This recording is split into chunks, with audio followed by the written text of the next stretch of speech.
Hello everyone, welcome back Sukanya boutique. আমি সুকন্যা। কেমন আছো তোমরা? আশা করছি ভালো আছো। আমিও কিন্তু ভীষণ ভালো আছি। আবারও তোমাদের সামনে সুকন্যা বুটিকের আরেকটি কাজ নিয়ে হাজির হলাম। হোলি তোমাদের কেমন কাটলো জানিও। অনেক দিন পর তোমাদের সাথে একটা ব্লাউজের কাটিং ভিডিও শেয়ার করব। আজকের ব্লাউজটা 44 সাইজের ডিপ নেকের ওপর একটা সিম্পল ব্লাউজ হবে। প্রথমে লাইনিংয়ের ওপরে ড্রয়িং করে কাটিং করে নেব, তারপরে মেন ফেব্রিকের ওপর কাটিং করব।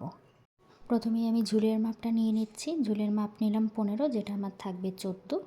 এরপরে পুটের মাপ নিচ্ছি। পুটটা আমি নেব এখানে 5.5, যেহেতু ডিপ গলা। আর মহড়ার মাপ নিব 4.5.2 সুত। গলার দিকে 1/2 ইঞ্চি ডাউন দিয়ে দাগ টেনে নিচ্ছি। আর এটা পিছনের পার্ট।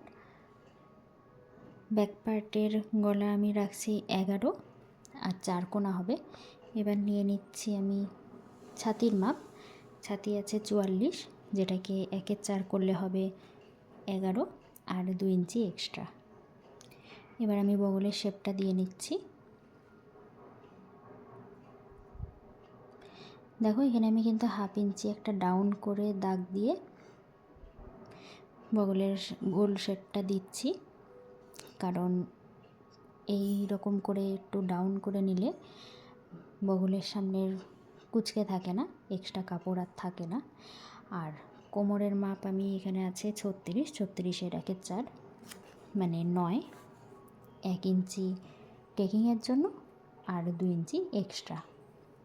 এবার পিন করে নিয়ে আমি কাটিং করে নেব।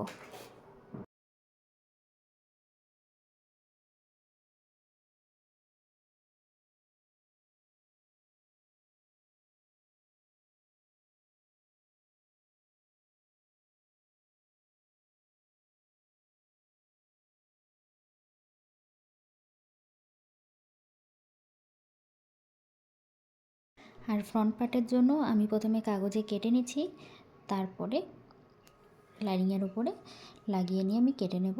এখানে কিন্তু আমার সব বাড়িয়ে নিয়েই কাগজটা কাটা আছে, এক্সট্রা করে আর লাইনিংয়ে কিছু বাড়াতে হবে না। যা মাপ আছে সেই হিসাব করেই কেটে নেব।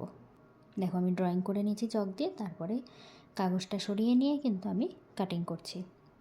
আর এখানে আমি হাতাটা কাটিং করব না, কাপড়টা মোটা আছে তার জন্য আর হাতাতে লাইনিং দেব না।